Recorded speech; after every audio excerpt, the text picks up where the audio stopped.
So good to see you. It's so good to see you too. I'm so excited. I'm glad we were talking right before we started to hit record, and you were talking about how the topics that we want to cover today, I might be a little undereducated on that, but very curious about it because I have two very important women in my life that I dearly love, but I oftentimes don't understand because of what's happening with their bodies. And that is something that as men, we are never really educated. I'm getting some education thanks to my wife and her awareness, and she bringing it to my awareness that I should be knowing this a little bit more, but I wouldn't call myself educated at all on this. And so I'm so glad that you're taking the time to sit down with me. You are the world's expert when it comes to female, I want to call it hormonal Hormones, health. Yeah, but I'm like, transitions. yeah, transitions and body transitions and what happens and how changes happen sometimes suddenly, sometimes knowingly, sometimes expectedly in a female body, and how to really work with that as a person and also as somebody who's looking at you outside in, like somebody who is in your life, and how to really work with them. So why don't you give us a quick lowdown on what may be an experience that somebody who is, let's say my wife's age, around 40, what may be the experience that they may be happening and what's really happening there? Yeah, absolutely. And I just extra grace to you and extra grace to all of us. Even so many women don't know what's going on with their bodies. It's not something that we were really educated about. I remember growing up, my mom was like, now that you have a period, that's gonna really suck. That was the education. This That was sucks. it. That's it. It's going to happen every month. Yeah. So buckle up. Yeah. And it was just that narrative of like, this is this thing you have to tolerate. And what I didn't grow up knowing was that it was a vital sign. Like, not only does it help to bring life into this world, right? You know, I'm a mom and your wife is an amazing mama. But that it is very much in connection with the rest of our body. And it's just like our respiratory rate or our heart rate or our blood pressure, like it's truly a vital sign, our menstrual cycle. And so, again, extra grace to all of us who weren't educated about that. And, that's why we get to have this conversation. So 40 years old. All right. Usually around 40, I guess it can really range for every woman. But often we start to see symptoms of maybe very early perimenopause. And what that's connected to is that, when we are even in our mom's womb, we have, like your daughter, when she was in Nita's womb, her eggs were already decided, the amount of eggs she was going to have, her egg supply. Oh, wow. Isn't that interesting? And so we have so many eggs.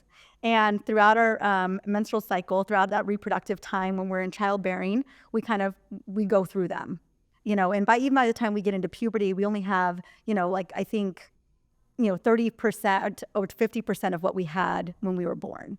And so that kind of predetermines when we'll go into menopause. And so then it's just kind of a reverse engineer. And so around 40, we start to see, maybe potentially a little bit of a slowing down on that. And we start to see our cycle potentially change. But really what happens is the big hormone that starts to shift and gradually decline is progesterone.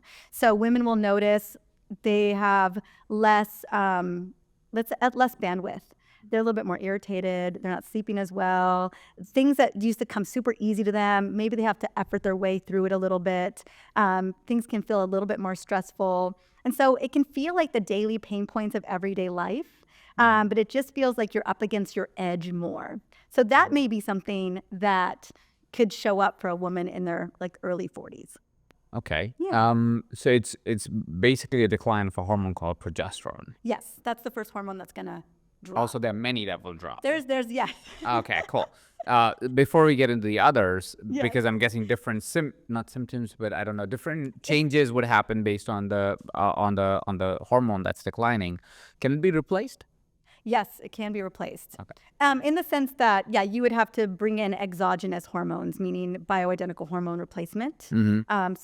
Progesterone, you could replace it. Yeah. So I think the more that you know what's happening, even as early as your mid 30s.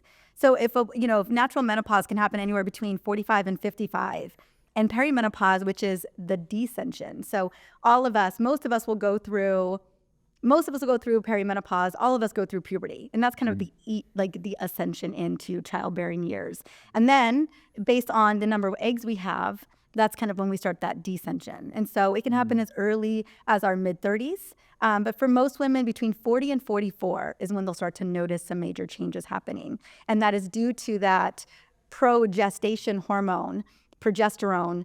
That hormone will start to drop due to some of our cycles. We just don't ovulate anymore because our body is winding down based on the number of eggs we kind of had predetermined. Okay. And that's the premenopause. And the menopause is, I'm guessing, you don't have eggs anymore. You don't have eggs. Yes, that your ovaries are retired out. And so menopause is technically one day in time. Yeah. It's one day. And that is the day where you haven't had a period in 12 months. And that's how we define it. And it's a good benchmark to go by, but just note that hormones have been declining for years prior. And so although we say, okay, menopause is this moment, this day, and then after that, it's postmenopause. But that transition into menopause, that perimenopausal transition, which can be about 10 years for all of us, that can be that roller coaster ride where a lot of those, what we call menopausal symptoms, are actually happening. So by the time we get to menopause, so many things have already changed in our bodies. Okay. And then you call it postmenopause because that's just the term used. But it's basically you won't bear a child from there on. That's all it is. You don't have eggs. Okay. So is that because it is body change women experience, and this is me, a man trying to understand something, so bear with me if I've got it completely wrong. But is it that because women change their identity completely? Because before that they see themselves as a possible mother or a mother, and after that they don't. I mean, That's a great question. What really is happening, say, quote unquote, psychologically or spiritually for them? Yeah, I mean, I think it is very much a spiritual, psychological mindset. I think it's everything. Everything. I say that perimenopause is where everything is up for review. How we lived our life, how our relationships, our career, our bandwidth. You know, one of the things that I feel like I'm mourning right now or grieving, I'm 45, so I'm kind of like right in the middle. I'm in it. Like it's undeniable. I'm in perimenopause. Okay. And it's so strange, like, to identify with something like that. And it's more importantly to identify with the changes that are happening. So I kind of joke that I say that I really want my 43-year-old self back. Because what has happened to my body and my brain since 43 has been profound. And more so, you know, when you're a woman or a person who's used to operating at a certain level, let's say like a high level, or like I always say play full out. And for many, many years, playing full out was pretty effortless until about 2 years ago. And then all of a sudden playing full out was a lot harder. And so I've been having to reconfigure and reassess and ultimately reprioritize what I have energy capacity for. And in some ways, like, there are days where probably my ego is like, this happened without permission. I didn't ask for this. This wasn't the time where I decided that I needed to reconfigure my energy allotment. And then other days where I get to surrender into, okay, well, what is the most important? What are the biggest priorities? And who do I want to be stepping into the second half of my life? And so more and more I'm leaning in that direction. But there are definitely days where I'm like, I should just be able to do the things I want to do and just do it. And, you know, in peri, as the hormones are declining or fluctuating wildly, everything kind of shifts.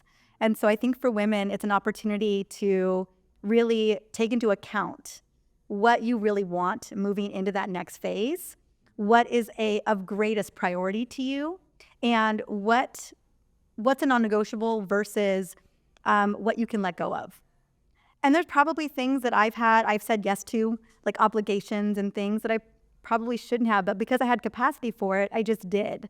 And now that I don't have capacity for as much anymore at 45 years old, and again, this is variable for every woman, but at some point in this time, this transition, I call it the reckoning, it's going to come up. You're going to get faced with yourself. You're going to get faced with kind of that existential moment of, who do I need to become, and how do I get to pivot to become that woman? And so that's what I think this transition is really about. Not just the health changes, but everything else that makes your life, that you prioritize, and that is true for you. correct me if I'm understanding this right? So because of this hormonal decline, a person experiences energy decline, and because of that, they have to reprioritize what's happening around them, and because of that, there is a big change that's happening in their life. Would that be a correct sequence of thinking, or I would say for a lot of women, the brain is reorganizing as well. So there's a Okay. lot of changes. So for some women, I mean, some women can get through perimenopause with some pretty, minor changes in symptoms. It doesn't feel like a major change. And for some women, it can be very alarming and transformative. So every single woman, it's going to be a different journey. We do know what's common. And we do know for many women, this is a time for review. Like, we're seeing this shift. Even the fact that you're right, we're coming out of childbearing years, 30 years, give or take, all of our adulthood up until this moment that, we're letting go of. So there's a grieving of that as well. And then we're stepping into this, into this newer kind of wisdom years, and there's a reshaping of how we think about how we live our lives. How we get to dictate our lives moving forward. One of the things that women talk about is that they don't have a filter anymore. More boundaries. They don't care what people think. They're very attuned to what is true for them. So you'll hear that from a lot of women of like, you know what? I just stopped caring. I'm just doing me. Okay. So for every woman, it's a little bit different. What we do know, like particularly throughout a woman's life, there are 3 big times where our brain reorganizes. Like, we're talking about massive reorganization. The first one is puberty, which you can imagine. And we're not talking like a year, we're talking 6 years, give or take, where that's a big transition. Yeah. Number 2 is if women become moms, pregnancy and postpartum. You think about, you talk to any mom and they'll tell you that who they were. Oh, yeah, I know Yes, that. that I is- met 3 versions of my wife because of that. Exactly. One I met, one after my son, one after my daughter. Right. Yeah, our brain completely reorganizes and in profound ways, and we still don't know exactly the full spectrum of what happens. And then the third, and I would say to me, feels like the most, like the highest stakes game, although motherhood is a very high stakes game in its own right.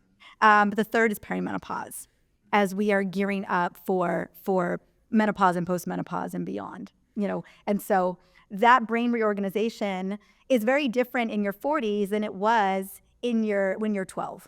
When you're 12, you're in school, you've got your friends, you don't have the weight of the world. Yeah. It may feel that way at the time, but like you think about women in their 40s, they're potentially at the height of their careers. They're moms. They are taking care of parents. They've got important relationships they're tending and communicating with their partners. There's just a lot on the deck. And so they're contending with all of these priorities, and their body is changing systemically. But how you're explaining, or some of the things that you're saying, becomes evident in women post or during menopause or postmenopause, maybe not perimenopause, is they become more clear about their boundaries. They're just doing themselves. All of these things sound really good things.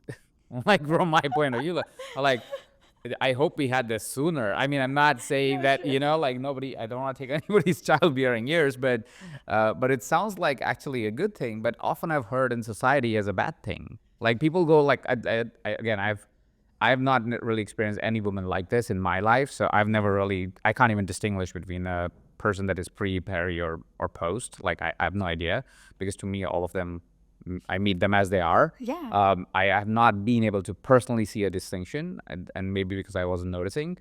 But I've heard people say that as if menopause is a bad thing. I've had that being referenced, that I've even had women say it. So which is why it's interesting to me, is where people are, I'm like a menopausal woman, and I was like, okay, I didn't understand it, because to me it was like, you're just a person. Like, to me, I don't see the difference.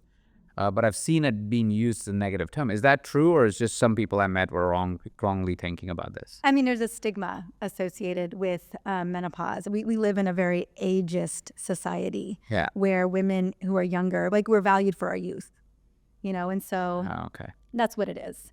My mom, and even I'll be honest with you, I have no problem owning perimenopause, but I'm not in menopause yet. I'm probably 5 to 6 years away from that, and then I get to own it. And we get to really redefine what menopause and perimenopause is for us. We get to redefine who we are. And I think, like I said, yes, the symptoms and the changes can be a bit alarming, especially when, no one told you, no one gave you notice. We were talking about that, even puberty, like little girls, no one gives parents notice, no one gives the girls notice. Like, we kind of know what's coming, but who knows when. Same thing with perimenopause and menopause. We kind of know it's happening. I always joke, I say that you don't really know you're in perimenopause until you're in it, because those early symptoms can feel like the daily pain points of modern day living, of mom life. You're just tired, or you forgot where your keys are, or you don't have that word recall. Your cycle's changing, like you're gaining a little bit of weight, like these little, they're minor kind of subtle symptoms, but then they step up, and so it's like once it's undeniable, you're like, wait, Yeah. am I in this? Is this happening to me? As if it wasn't an inevitability, but it always still just feels shocking. Yeah. It's like, And shit, it happened. I heard about this thing that was supposed to happen. maybe Damn, I it's was gonna here. be able to divert it or Yeah. something. Like, could I like get around it? Yeah. Shorten it. Shorten it. We just don't have that ability yet. I mean, obviously, there's a lot of things that we can do to tend to ourselves. And Yeah. again, mindset is the number one thing. But I think due to the ageism and the way that we've treated women in society, once they're in menopause, there is a concern around, once I get there, what's going to happen to me, And so that it's the narrative that we've kind of played into, whether it is media or it's pharmaceutical companies, whatever it may be. Yeah, menopause still has that stigma. It's not everybody's favorite word by any means. Yeah. But again, like I said, you get to reframe what it gets to be for you, and that starts with that mindset shift, like that you get to treat this like an opportunity. To become something else, to become someone, to step into something, maybe to let things go that just weren't serving you. And that's kind of how I like to see it. So what I'm hearing is that it's going to be a big change in your Yes. body, in your mind, because your brain is reorganizing, like you said, or changing in different ways. Probably energy levels, probably forgetfulness because the brain is changing, or whatever the reasons be. And what we're really talking about is not a little bit of, but a lot of change management. It's like, how do we really work with the energy that is coming through? It's kind of like how somebody would be, but for a much shorter period of time when they're pregnant or post-pregnancy. It's for a short period of time, you have this big change that's happening in your life. Your body's acting differently. Your cycle is acting differently and all that kind of stuff. But now it's for 6 years instead of 6 weeks or It's whatever, up to 10 years. depending on the person, right? And so, yeah. And the physiology does change if we don't make pivots. So that's really important. There's The workouts are not working. The nutrition is not Yeah, working. The same exactly. things that we're doing, you're Yes, when crushing you're it every single time, doesn't work anymore. Yes. And I think that's the thing where women are like, wait, this worked in my 30s. This even worked up until I was 39. And now at 43 or 44, none of it's working. My labs are going in an unfavorable direction. I'm getting belly fat, like body composition's changing. My brain isn't working. I'm yelling at my partner, all these things that are kind of happening. And you realize, oh, wow, what I was getting, like kind of getting away with in those years, or like making small pivots that kind of just got me back on track. Those little things aren't working. Now I need to do a reassessment. And that's what I mean, like when you're in this transition, everything is up for review. Everything. Sleep, stress management, movement, nutrition, hormones, all of it. We have a big coaching audience, and Yeah. I would assume, and this is not that in any way I would know, but a lot of the people who will be listening or watching this would be either up for perimenopause or are in it or in postmenopause, because our audience tends to be in the 40s. Yeah. That's the kind of the people that over 35, let's say. I'm not surprised. Right. So because they tend to have an awareness towards calling in their life. And so they end up saying, what is it that I really want to do? And then they tendencies, if they're a heart-centered individual, one of the calling would be, I want to help other people. And so they choose the career of coaching. So totally makes sense, right?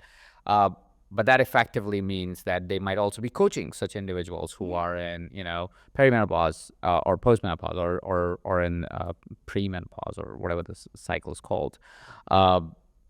what would be some of the guiding thoughts that you would want to give to somebody that is coaching a person that is in this situation, or they are in perimenopause? Let's just assume that. What would be a way to coach such a person? What are some of 1, 2, or 3 things to kind of notice or work with when you're working with a person that's going through perimenopause? Absolutely, such a great question. It's so fascinating that it is in midlife that we start to see people, and I think perimenopause for women is one of those moments in midlife where we're like, oh, I get to reassess. Like what I've been doing in my life for the last 10, 20 years, is this even what I want to do? Was this trajectory that I chose my parents' trajectory, or is this my trajectory? Like we have these moments where like, is it time to change? When if you're working with a woman in perimenopause and they're feeling these changes happening, I think the first question to really ask is, what would you love? What would you love more of? More energy, more aliveness, feeling well rested. A lot of women are coming to me because they want their health dialed, they want their energy back or at some capacity so that they can do the things that they want to do in the world. And so I always ask is, what would you love? And what are the things that are draining you? Are there obligations or the things that you signed up for that it's kind of a full body no, that it's not feeling in alignment with you anymore. So getting clarity on that alignment and like, what would you like more of? Because I think what you begin to realize is that for most of us, once we're in perimenopause, we're at the halfway point. And so how do we want to live the second half of our lives? Do we want to do still appeasing people, being in a self-sabotage or perfectionism? Like, what is it that we're ready to release? And then how do we get our health kind of dialed so that we start to create some of that? The other thing I think it's important to look at is, what are some things or what are some habits that help you to feel more alive? Or what are the things that when you wake up the next day, you're like, man, I shouldn't have done that. And so I think that, for instance, like alcohol is a great example. I think for women in midlife, that glass of wine at dinner on a Friday night, and they wake up the next day and they're not firing all cylinders. Like maybe it's not showing up to serve you anymore. So questions that I love to ask, women that I'm working with, or even coaches could ask is, what am I doing today that's helping me feel more alive tomorrow? And always with nutrition, I ask myself, is what I'm eating going to contribute to future better brain health? Like, if this is going to be my future brain, how do I want my brain to feel 2 days from now or a week from now or a month from now? And so very coming from the place of what is life giving, so that it's not a restriction, that it's not taking away, but just saying, are these habits the habits that I've kind of done, that I kind of got away with or that worked enough for me for a while? And when I check in, when I do a body scan, when I check in with my body, are these things really showing up to serve me anymore? Or do I need to make some pivots here? And then the other thing I love to ask women too, because I think, we're very conditioned to tend to everybody else, take care of everybody else. And so I always love to ask women like, well, what brings you joy? Like, what are some things that you can dial into that help you to feel good in your body? Like, what allows you to light up? What brings that awe and wonder to you? And then really, how do we start scheduling that into your calendar so that you start to feel more of that aliveness? And so those are the things that I really start to tap into for women, because it is the daily habits that we do every day that compound over time. And I think for some of us, we get to reassess all of that. Okay, that's amazing. And so you're saying at that time, would it also be, that's the reason why it is a tendency that career kind of starts to shift for women as well at that time? Did you say that as well? Oh yeah, 100%. I think you look back and you think, oh my God, I had this dream to write a book, or I wanted to launch this podcast, or I always wanted to make jewelry. I mean, whatever that is, and you kind of make an assessment of life, and you think, like if there was a moment, I think the moment's right now. And so that's where I think we see that shift where women start to, again, reassess what's important as we think about that next phase of our life. And am I doing the things that are life-giving? Am I living my purpose? Am I living my dharma? And if I'm not, am I open to making the pivots and following my dreams? Am I open to healing my trauma? Am I open to really facing myself and being honest with who I am and where I'm going? What should one be watching out for as a coach client relationship if let's say I was coaching, not me, but a female hopefully is coaching a perimenopausal woman, what should they be watching out for? What are some of the things that tendency-wise is a little bit more scarier or happens to be more scarier that you want to be more aware of or bring more awareness to during this time? Yeah, I think so. Discontentment, for one.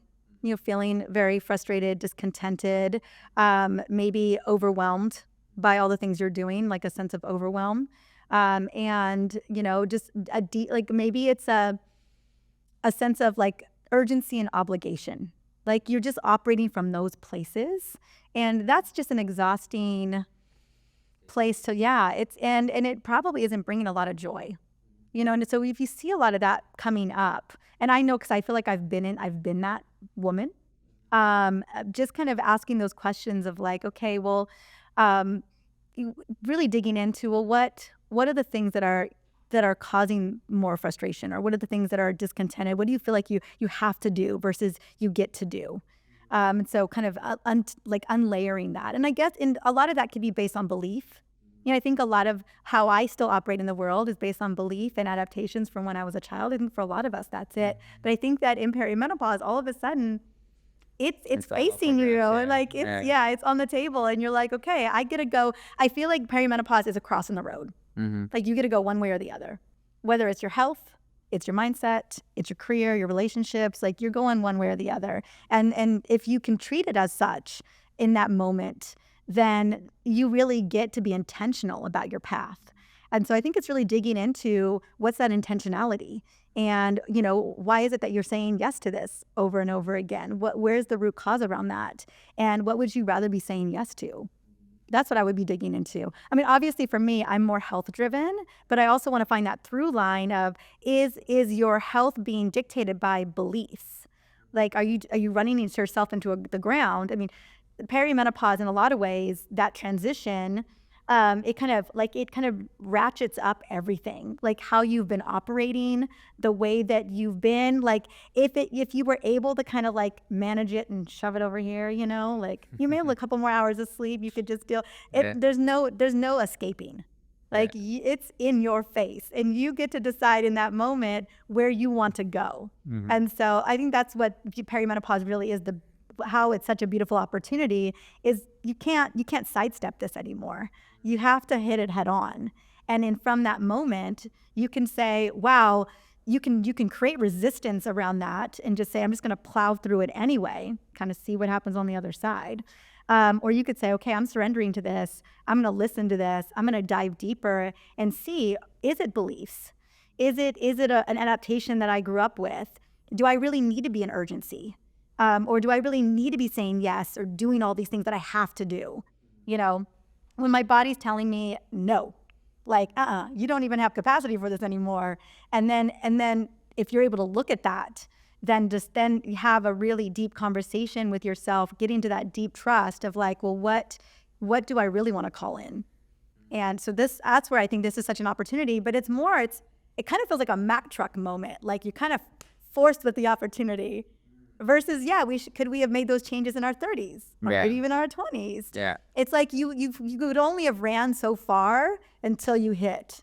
Yeah. And perimenopause is like, well, you've gotten this far, but now it's time to face yourself. And even if you made those choices, you're still asked to reevaluate. Absolutely. Right? Even if you made all the choices, you lived a life that was with intention and knowingness and knowing what you want to do and so forth, I'm guessing you still get to hit that thing and make that decision again and say if this is a yes or a no. When you are, so this is a personal question from my point of view. My wife, I don't think has hit either of those stages yet. I don't think so either. I know your wife did. Yeah. So she's insane in some ways. She's already like, constantly very active and all of that stuff. And I can imagine that if anything was to slow that life down, would be torturous to her.